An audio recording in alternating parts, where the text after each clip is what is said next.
Hello and welcome to this weekend's edition of Park Life as the Grecians take on Mansfield Town here at the park in our 4,000th Football League game.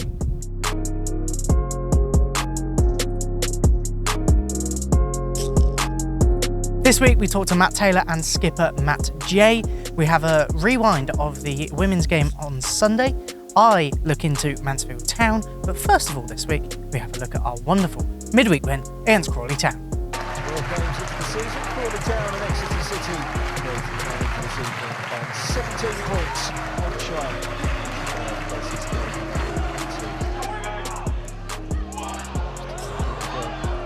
dangerous. Real ferocity from Tony Craig. Involved. Cross, glance towards goal. He's not able to keep hold of the ball at the moment. Challenge now. Ball hoisted forward towards Nadson. He's caught the goalkeeper out. Dawson's off his line. Nadson, can he get the cross in? He can. Apaya! Just past the half-hour mark, and Crawley take the lead. So, straight back pass. And down goes Nadson. The referee's pleading the goalkeeper's pleading his innocence. So much so. Was that simulation from Nadson? If it was, he's going to get a second yellow card, and Crawley Town are going to be reduced to 10 men.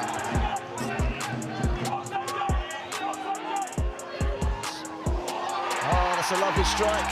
It's Matt J. His 6th goal of the season. One of the proven goal scorers in League 2. Hangs it high. Lancing header off the post and in! A Tangana!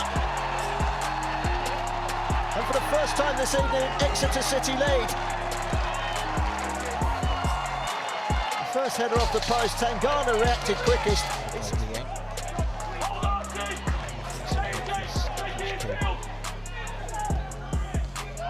Low shot, which is blocked, and it comes out to Sam Nombe.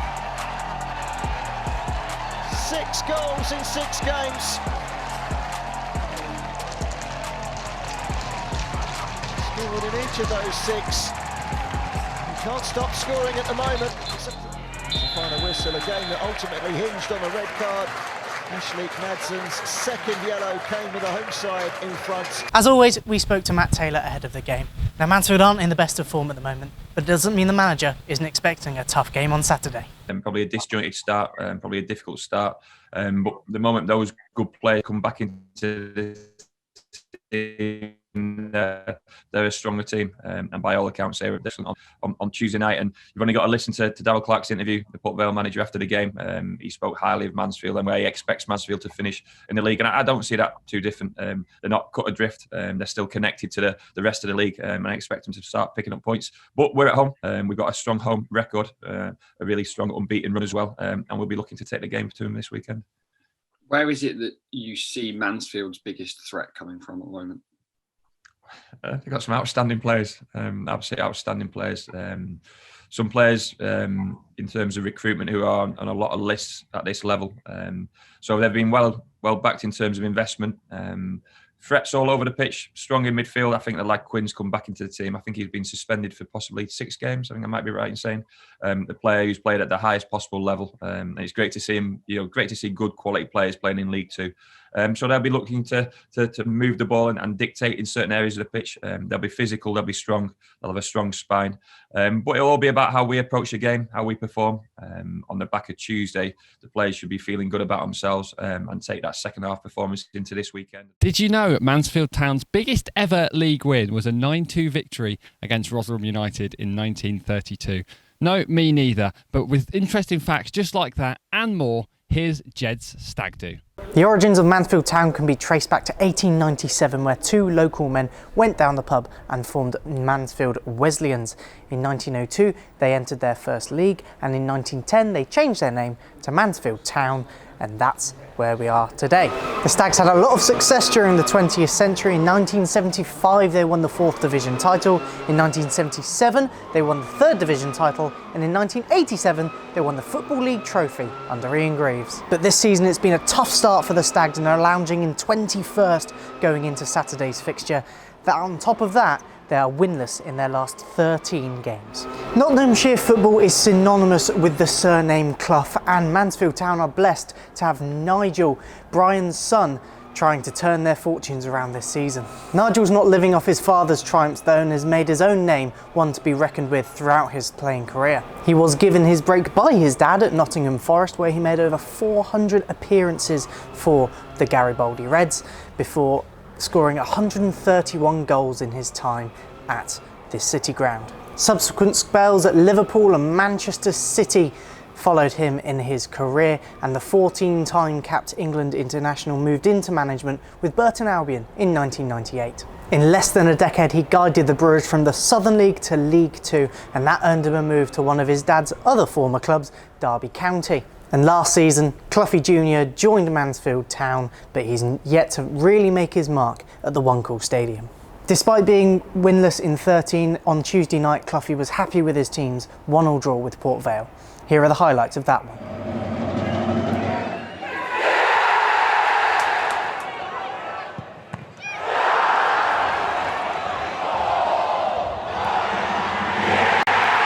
This week's one to watch is no stranger to the West Country, and it is Ollie Clarke in the heart of the Mansfield midfield, who started his career and made a name for himself at Bristol Rovers.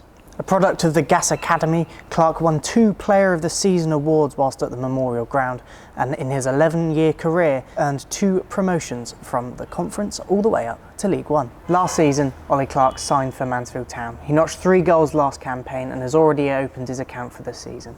But he'll have to be on top of his game if he's going to build the momentum for Mansfield to overcome a strong Exeter City side on Saturday. Now, I'm not a betting man, but if I was to hedge my money anywhere, it would be on a single goal margin of victory for either side. On 28 occasions, that has been the case between Mansfield and Exeter, as the games are usually quite tight affairs. And that form even continues into last season as well, as Josh Key's winner at the One Call Stadium earned Exeter City a 2-1 win. Here, it was 0-0. Which kept the tightness close, which means it's 23 wins for Exeter City, 19 draws and 26 wins for Mansfield Town. Mansfield Town's record scorer is a man by the name of Harry Johnson, who netted 114 times for the Stags. But it's not just Mansfield that he's the top scorer for. He netted 201 times for Sheffield United, and to this day remains top of the Blades scoring list. With 8 goals this season and 3 in his last 3, skipper Matt J is certainly a man finding form at the right time. Here's what he had to say earlier in the week about Saturday's game. So Mansfield haven't had the best of starts to this season. They're winless in 13. Surely they've got a lot more incentive to just come out fighting on Saturday. So how do you combat that? Yeah, I think that's right. I think they've obviously got not a lot to lose given where they are and their current form. They'll be coming out with a game plan to really bring it to us and try and get our crowd to turn on us, which fingers crossed won't happen. And but they're going to bring something, but we've also got a lot to give and we've got a lot to offer. And as we've shown in recent weeks, we've been looking really good going forward. So the goal threat's always going to be there, and if we can keep them at bay, which fingers crossed we will. Fingers crossed it'll be a good game. But they're definitely going to bring something. They're going to bring some sort of anger and some sort of decisions to us to be able to solve, I suppose. Exeter City were first promoted to Division 3 in 1920. And 3,999 games later, we are back here at St James's Park for our 4,000th against Mansfield Town. Ahead of the game, we're going to roll off a few trivial facts for you about the 101 years that we've spent in the Football League. Record league victory? Well, that's 8-1 against Coventry in 1926 and Aldershot Town in 1955. Do you want to test me? Come on then, we've got the handy Football League yearbook here, Jed. Most league points in a season with 3 points for a win. That would have been the 1989-90 season, where it was our Division 4 winning season. Not bad. Most league goals? I'd suppose that would be Tony Kello. I reckon he's got about 176-ish. Most capped player? Most capped player? Would that be Cliff Baston? Joel Grant. Joel Grant. 14 for Jamaica.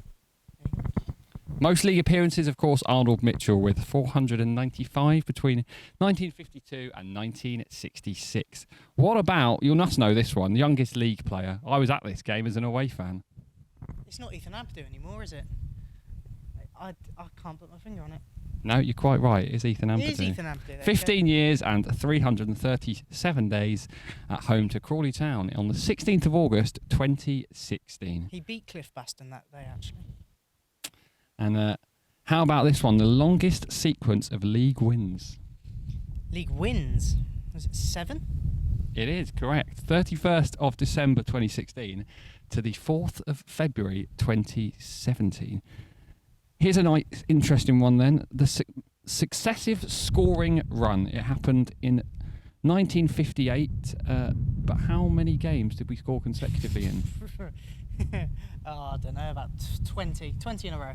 I tell you what, we won't answer that one. We'll put it to you. What do you think? Let us know, and we'll give a shout out in next week's episode to anyone who is right.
It was Derby Day delight on Sunday when 1,380 brilliant fans broke the record to watch Exeter City women versus Plymouth Argyle women. Here are the highlights of that game.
It's always a special time at the club when players sign new contracts, and that's exactly what happened earlier in the week with Czech Diabate, Harry Kite and Alex Hartridge all extending their deals.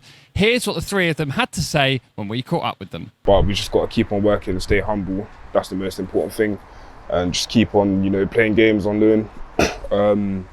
Keep on working hard in training, keep on doing my extras, and yeah. But it's good to get offered a new deal. It's a good club to be at for young players as well. A lot of opportunities and chances. So I'm more than happy. Yeah, really good to get it done. It's been a couple of weeks, couple of months to get it sorted. But yeah, as soon as Matty offered it to me, I was really happy and yeah, glad to get it done now. And being a 2-year deal as well, does that give you a bit more security moving forward with your career? Yeah, definitely. I was saying up to this point, I've only had 1-year contracts here, so yeah, never really knowing what the next season's going to bring. So yeah, knowing that I'll be here next year and the year after, it's really comforting. Really happy to commit for another couple of years to the club till 2024, and hopefully I can sort of keep progressing at this club. I don't feel there's a better club for me to be able to progress my career at and keep getting opportunities, so hopefully I get lots more opportunities in the future. This week in the programme, we caught up with Alex Hartridge to discuss his life in football, from growing up in Totnes, coming through the academy, on loans at Truro and Bath, and now here at City, being a first team every week. As it is, as a youngest sibling, you get roped into things earlier. So yeah, it would have been pretty young. So obviously it's your brothers and your dad that got you into football. So did you all support the same team as a family? No, not a massive football family. So no. Well, dad's a Brighton supporter, but kind of come out the woodwork. We all say as they've done better recently. So we all just picked. We're all pretty fair weather supporters of Premier League clubs. So which team are you supporting at the time then? Arsenal. Lovely. Yeah. Not many Arsenal fans in the squad at the moment, is there? There's a couple. Everyone seems to be united. Tim's Arsenal. Kitey's Arsenal. Benno. So yeah, there's a few of us, but yeah, no one's too vocal about it. Who's your favourite player growing up then? I never really know how to answer this one. I haven't really got. There was no player that I kind of, obviously Arsenal fan. Henry, he was some player, but yeah, no individual player. And you can catch the whole interview in the programme for just £3.50 this weekend. Next though, we move on to a classic encounter between the Grecians and the Stags, where 2 goals from a certain Ollie Watkins helped City to a 2-0 victory.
Well, that's all we've got time for on Park Life this week. Thank you so much for joining us as ever. If you can't make the game on Saturday, we will of course have live coverage on our social media channels, and you can listen to it on iFollow if you're in the UK. If you're lucky enough to be overseas, you can buy a match pass and watch all the action with live commentary from Radio Devon in there as well. Jed, anything else I've missed? Well, tickets are still on sale for Saturday's game. You can pick them up on the day itself. You can join us in the centre spot before and after the game, and after the game, pints are just £3.